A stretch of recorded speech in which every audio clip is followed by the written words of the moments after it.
Australian Open Life. We tell stories and our story is tennis. And Wimbledon 2023 is finally here, and if you're like us and you've just woken up, you're a little bit bleary, a little bit sleepy, a little bit snoozy and a little bit cranky because outside in Melbourne it's just ticking round to 7:43, but the temperature will not be ticking today because it's 8.8 degrees outside and very dreary outside our production studio windows. But at the All England Lawn Tennis and Croquet Club, don't forget the croquet players, they get very upset when they're left out. It's just ticking around to 10 p.m. They've just gone through their Monday. It was a little bit cloudy. They had a top of 19 degrees. And the humidity was only around 59%, so a lot of players were probably chucking on a sleeveless vest.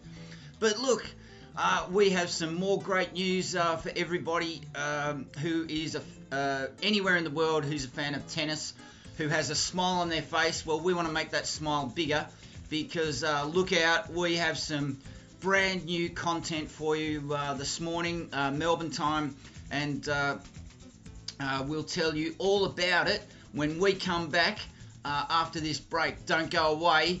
We're going to be here for quite some time yet.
And so that's where we'll leave those memories for the moment. Welcome back to this Australian Open Life, and we went back a couple of years there. What was the point of that, I hear you asking? Well, let me tell you what's going on. Wimbledon 2023, it'll all make sense in a couple of minutes. We are going to first round, day one, Wimbledon 2023 as it happened. Yep, we are rolling out a new format, a content format for you. We are going to spend a bit of time looking back over day one at Wimbledon. Now, how are we going to do that? So, you will know by now, and if you don't, let's tell you all about it. We are bringing you a radio-style, audio-only presentation of content. We can't bring you footage from Wimbledon because our budget is just barely enough to keep keep those clouds from opening over our production studios here in Melbourne. We can't acquire the broadcast rights to any footage from Wimbledon, but we've got the next best thing. We've got our footage that we've shot in and around Melbourne Park, home of the Australian Open, since we've been shooting this footage as on the ground here. It's our hometown, and we want to sell it to you. Maybe it's your dream to come to Melbourne. Well, what better way for us to sell Melbourne and put a little spark of an idea in the back of your mind to travel from wherever you are around the globe to come and see for yourself the Australian Open 2024. Why not combine a bit of tourism, a bit of dreaming, a bit of on-the-ground tour guiding, courtesy of this Australian Open Life produced by Wise Words Media. So in the background, the footage on the screen, you'll see some really bright, sunny skies. We'll be taking you from the centre of Melbourne, walking along the Yarra River to the home of the Australian Open, Melbourne Park. And as we go through the rest of the first round, day one results as it happened, we'll bring you some other footage from around Melbourne Park. And yep, that might conflict a bit with the audio about Wimbledon, but hell, it's all tennis. We're all tennis fans, and it's all about getting the information out there, which we will be like magpies, just picking and choosing and bringing it home to you. All of this information is out there in the public domain, but our expertise, our bread and butter, is bundling it all up in one little package for you. So if you if you're like us and you want to know what's happened on day one, first round at Wimbledon, let us do all the hard work for you, and we'll take you through. We'll take you through all what went on, the results, the match play, the scores, the tears, the tantrums, the injury timeouts, and even we'll point you the way of any media conferences that you would like to hone into. In fact, let's do that right now. Where can you find these media conferences? So let's do that for you right now. Let's do that for you right now. And in fact, we'll do that during the break. Because we're a little bit, we just got out of bed ourselves. So let's take a quick, short break. This is going to be broken up. Possibly, look, we're making it up as we go along. This will possibly be broken up into a couple of, maybe 2 or 3 installments during this morning, because there's nothing worse than an hour and a half long presentation episode that you have to wait. So let's and we're guilty of that. So we'll take a quick short break, and we'll get straight back into it and let you know all about the results and the scores from Wimbledon 2023, first round, day one, as it happened.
Okay, so we're a little bit more organised now, and we'll just to keep things consistent, this is what we're doing, and we're coming out from behind the thumbnail. We're coming out. Oh dear, the things we do to amuse ourselves. So we weren't quite ready before, so we'll be helping you if you're interested in any media conferences. We're happy to share this with you.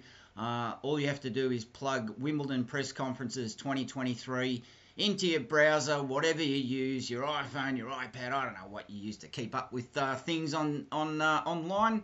But we're happy to share this with you because we don't have broadcast rights to bring you these press conferences. But and also our niche is not the big name players, by the way. Any player interviews we bring you as a priority. We want to educate our audience and shine a light on the players that are around beginning at the top 100 into the top 400, because that's our bread and butter. We want to learn about these players as they make their way up the ranks, or maybe they're sliding down the ranks. But anyway, let's get into it. So we're going to get into the match play and the scores and the results. Now, how are we going to do this? So we are making it up as we go along, and if you'll excuse our training wheels, that we roll out this new content format. So we've already seen the intro we'll start this again because in the background we want to keep things interesting. We want to keep you visually engaged, and we'll just turn down the commentary. We've seen all this before, so we'll just switch off the audio for this, and this will run in the background. So if you're not familiar with Melbourne, welcome to my hometown. And like any local, Wise Words Media, which produces this Australian Open Life, we love showing off Melbourne. We love everything about it. The Australian Open in the summertime. So we'll let that run in the background, and we're going to test out a stinger as a way of communicating that we're going from one court to the other, or one match to the other. And as soon as we transition from one news item to the other, you will see and hear this.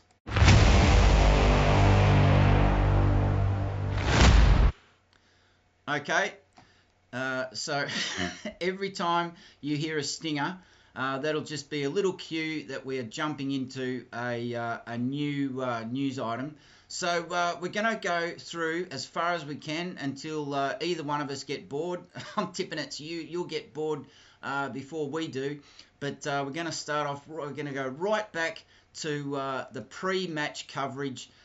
We've found all this information online in the public domain. And if you haven't already, you can also go into our content library. Yesterday we did a preview of round one. So that's what we're going to do here. We're going to go through the preamble of the first round on day one, and then that's where we'll finish up with this particular episode. It's ticking around to 8 o'clock here at our production studios in Melbourne. We'll take a break, and we'll break up these bits of content, and we'll do them in installments because, as I said, if we break them down into 20 or 30-minute chunks, 30 minutes absolute tops, that'll be much easier for you to come in and out and keep up with the content. So first of all, let's get into it.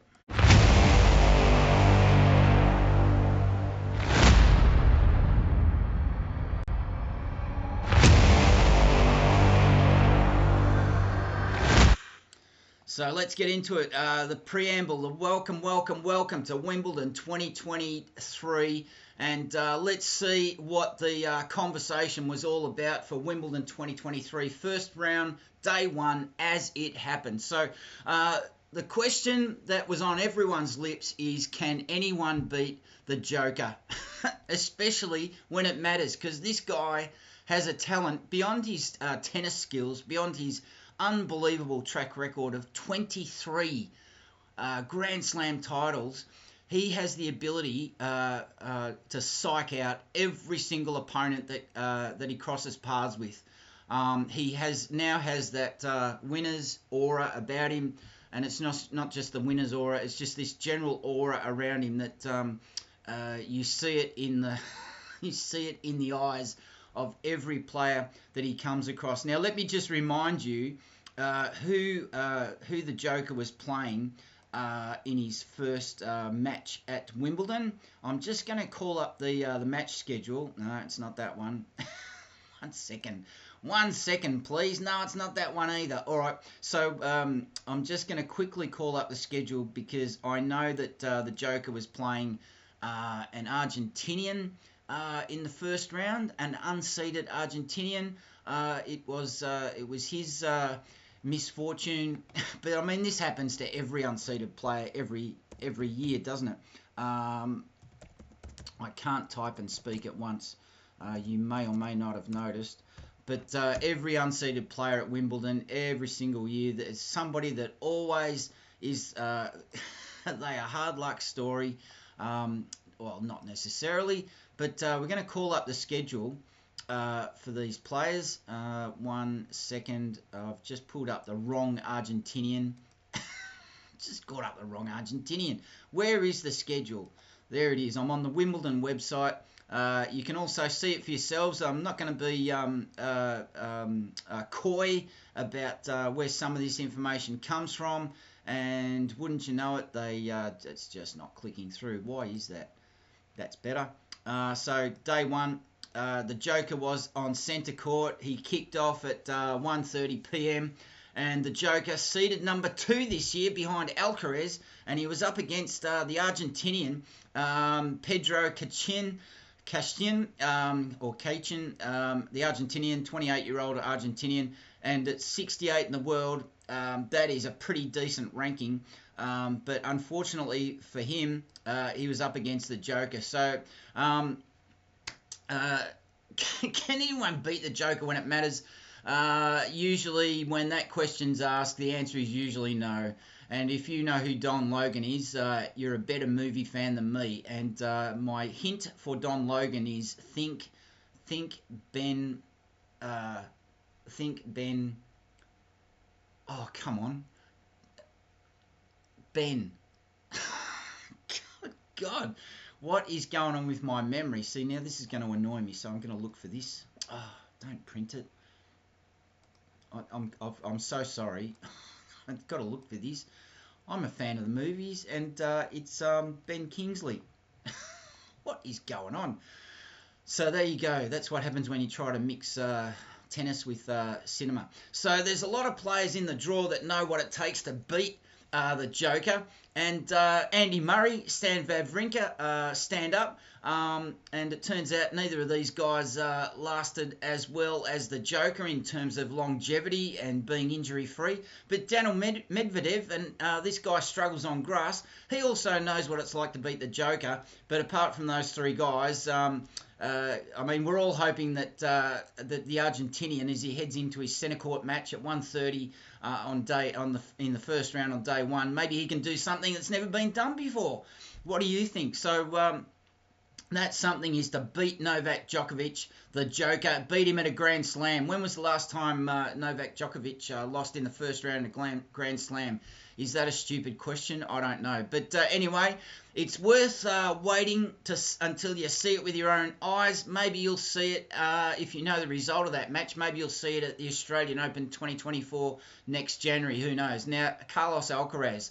Now, he was playing Djokovic, I believe it was Roland Garros, and cramp intervened in his match.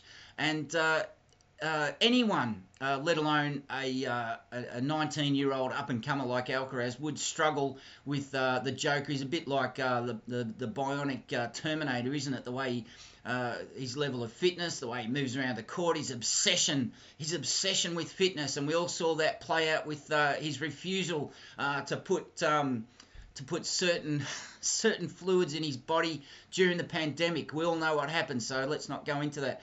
But that was during extreme heat. Now, the advantage for Alcaraz as he goes into his campaign is that it's going to be really cool this week at Wimbledon. There's not going to be any scorching temperatures like he experienced on his grass court title-winning foray at Queen's, where he defeated Alex de Minaur, the Australian, in the final in straight sets.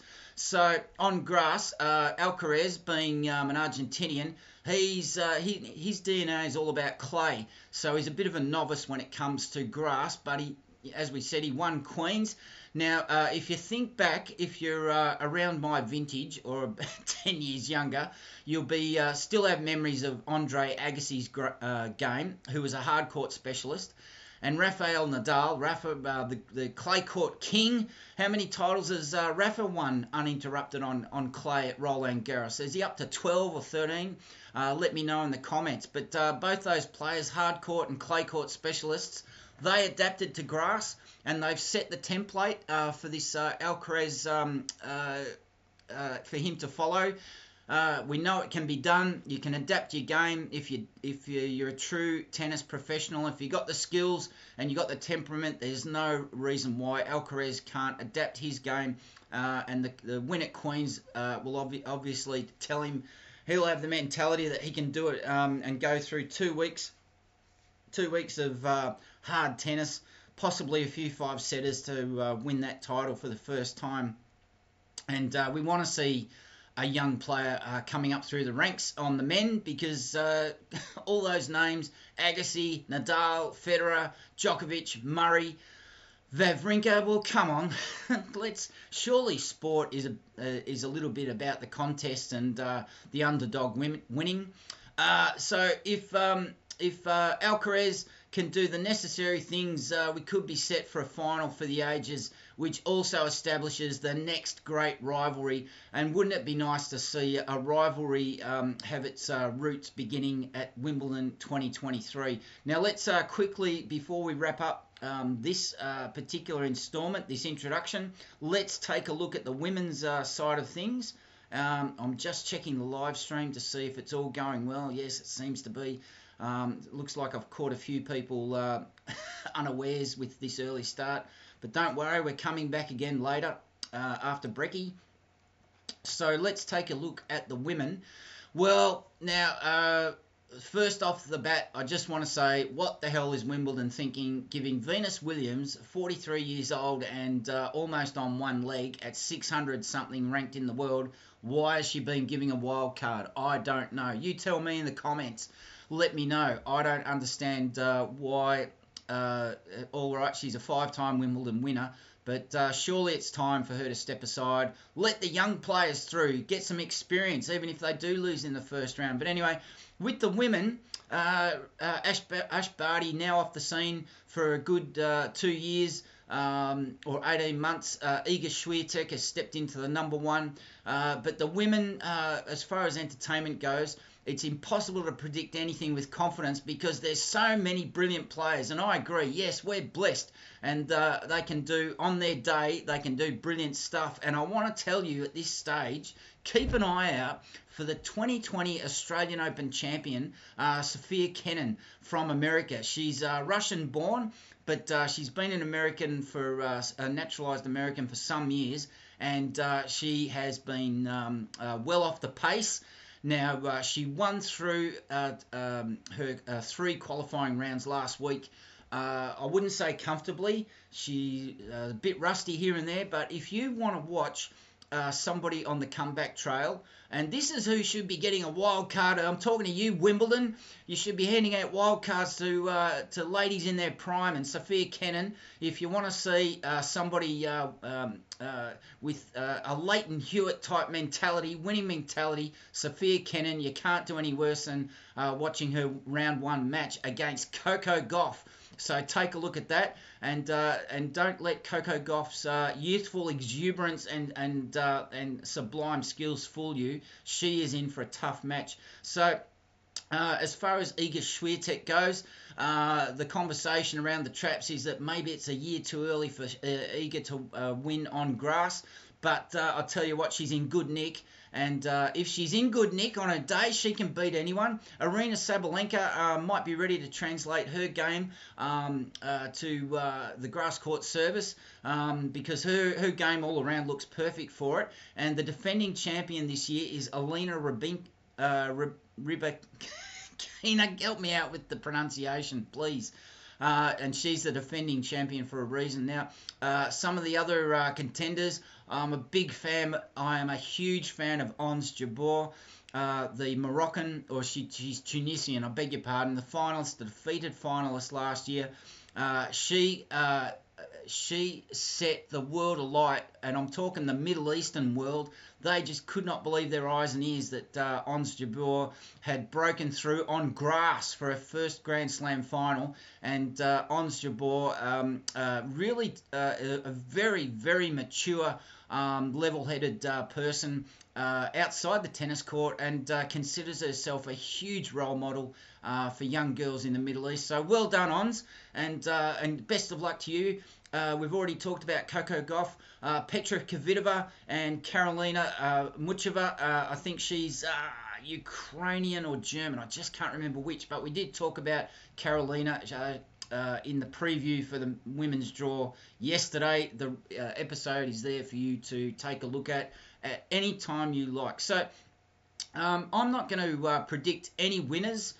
This Australian Open Life, we're not in the guessing game or the speculating game. We're in the game of enjoying tennis, and that's what we want you to do, and that's why we're putting together all this content for your enjoyment. And as you see on the screen, we've now made our way from Flinders Street to Melbourne Park, and we'll finish up here and be back right after this.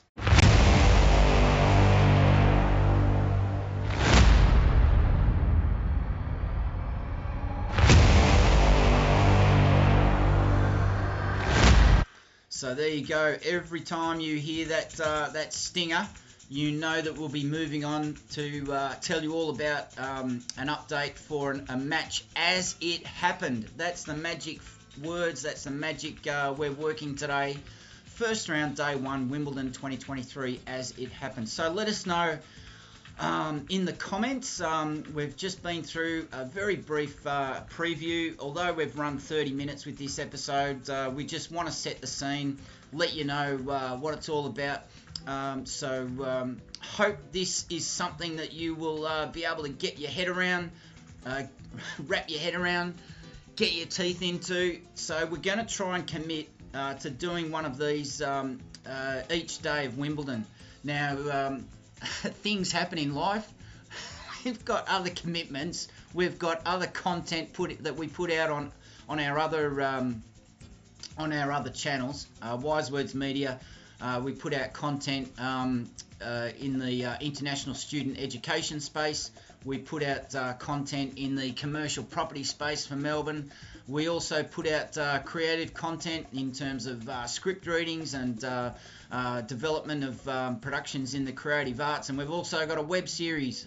So it's all there. It's easy to find. Actually, if you look on our platform and you go to the channels tab, hit the channels tab and you'll see everything that's on offer. If tennis is your thing, but you're interested in looking at a few different things.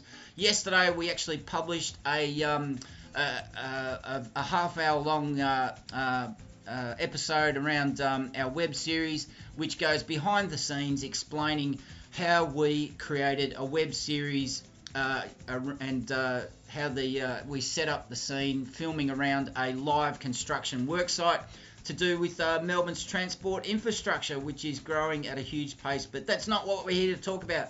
We're here to talk about Wimbledon 2023. So we'll finish up here. Thanks for listening. Thanks for watching. You're listening to The Bloke Who Walks. This Australian Open Life, we tell stories, and our story is tennis. So make sure you drop back. Doesn't have to be this morning. It can be any time you like. And please help us out to grow this content platform. Drop a like, drop a subscription would be best. A comment, feedback would be even better. If you've got any questions, you'd like us to present some information about your favourite player, let us know. We don't mind. And tell us what you think of the results. They're all out now. Day one is over, but we're going to be going through it, coming back to tell you the story about Wimbledon 2023, first round, day one, as it happened.